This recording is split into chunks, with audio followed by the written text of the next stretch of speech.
everyone, welcome or welcome back to my channel. Thank you so much for joining me for another video. My name is Star and today I'm going to tell you guys about the books that I plan to read in the month of January. I plan to read a total of 5 books this month, which might seem like a decent amount, maybe on the low side. Especially for me, I will read somewhere between 6 to 8 books a month, but I'm choosing 5 because some of these books on my list are huge. The first book that I plan to tackle in January is 11/22/63 by Stephen King. It's been on my TBR for a long time and I've decided to go ahead and finally try this out. Honestly, I don't know a whole lot about it. I know that a guy who is a school teacher tries to go back in time. He wants to stop the JFK assassination from happening. I love history and especially events like that. I do enjoy a Stephen King book here or there, so I figured if we combined these two, it's gotta be a good thing. It's gotta be a good thing. So I'm excited to read it. This book has, I'm looking at my notes, something like 849 pages in it. 849 pages. And Stephen King can be long-winded sometimes. He can be a little bit overly descriptive, but this is not that bad. I'm looking at the font size in it. I don't know if you guys can see that, but that's actually not too bad. That's not as bad as I thought it was going to be. But I'm excited for the story, and I'm ready and willing to go along with the ride. The next book that I plan to read in January is Love After Midnight by Sister Soldier. I was shocked when I saw this at my local library because I didn't even know she had written another book. This book follows Winter Santiago, which is the main character in the book called The Coldest Winter Ever. And it's essentially about this woman who is, I think, finally trying to come to terms with her mortality because she is from a family that has drug dealer backgrounds, and she has put herself in a lot of situations that she just should not be in. She has been falsely accused and had to do time in jail for a long time, and then she was just following the wrong crowd and doing the wrong things. She is actually part of this whole, I don't even know what to call it. It's not necessarily a series, but it's a string of books that center around the same characters and the same families and the same friends. I had no idea that Sister Soldier had put out another installment about these particular characters. So I remember enjoying The Coldest Winter Ever. She had another sequel out about Winter Santiago's sister. I can't remember what that one's called. I'll try to put the cover of the book somewhere on the screen. But I'm excited to get into this and figure out what in the world Winter is up to. This one is a story that's it's an old story, but a good story. So I'm excited to get into that. The next book is a book that I have on my Kindle that I'm planning to read, and it is called The Will of the Many by James Islington? Something like that. I've had this book on my TBR for a very, very long time as well. And again, this is also a clunker of a book. This book is 639 pages, I believe, but I remember it was on sale in the Kindle store for like $4.99 or something. A lot of people were raving about it, and I decided to pick it up, but then I realized how thick it was. And then I saw a copy of the book at my library, and the words were so little. And there were so many words on the page. I said, this book is long. But so I was like, I'm gonna just get it on the Kindle. I don't even know a lot about it. We gotta look at the title.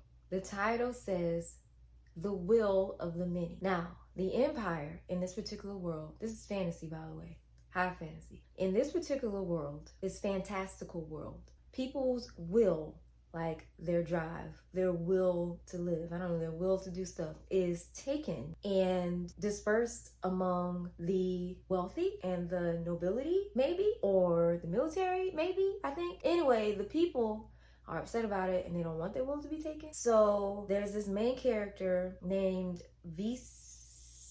Telemus, I think, looking at my notes. Telemus, he's supposed to be undercover and sent to this academy to do something. I feel like it's one of those stories where the main character is supposed to overthrow everything, turn everything on top of its head, and cause like a revolution or something. Either way, I read the first page, or I read a sample of it on my Kindle, and I was intrigued, I was engrossed in the story, and I'm excited to know what's gonna happen. Like, I love books like this where the main character is hell-bent on changing the world, okay? Also, there's been whispers that the sequel is coming out later in 2025, and that's supposed to be called The Strength of the Few. I love the play on words, the will of the many and the strength of the few. Okay, so I'm excited about that. The next book on my list that I want to read in January is actually something quite random for me, because I'm doing this thing where I want to discover books that I wouldn't either normally pick up or that I just haven't really heard about. So I am going to go to my public library and get this book. This book is called Home is Where the Bodies Are. So Geneva Rose wrote this book, and I understand she has another book out called The Perfect Marriage. I haven't read that one, but this particular book I saw one day in the library, and I picked it up and I flipped through it, and then my mind said, well, I haven't heard much about this book, and then I put it back. So I want to get out of that mindset, and if there's something that I am even remotely interested in, I just want to kind of go ahead and pick it up and, read it and try it out. So that's the reason why this particular book is on my list, because it's a random book that I have chosen for this month, and I want to do that like every month to see if I can discover something new, to see if I can discover a new genre that I might enjoy that I otherwise would not pick up. So this book is about 3 siblings whose mother passes away, and they go back to their childhood home, I think, and they're going through some old tapes, some old videotapes, and they see their parents on there, and there's a dead body on there, and there's blood on there, and now they got to figure out, okay, what in the world happened? Mom, dad, what happened? So it's one of those things. I just feel like it would be a really good story, and I'm hoping it'll be a good story, and I'm excited to read it. All right, now the very, very last book on my list that I want to read for January 2025. Y'all, out of breath because I had to go downstairs and get these, but here they are. Now, this is my Harry Potter set, and no, I'm not gonna read all of these in January, absolutely not. But I bought this set a couple of months ago because I've had all of them over the years, and then over the years they all disappeared for whatever reason. I either lent them out to people, or I don't know what happened to them. So I said, well, I want this whole set.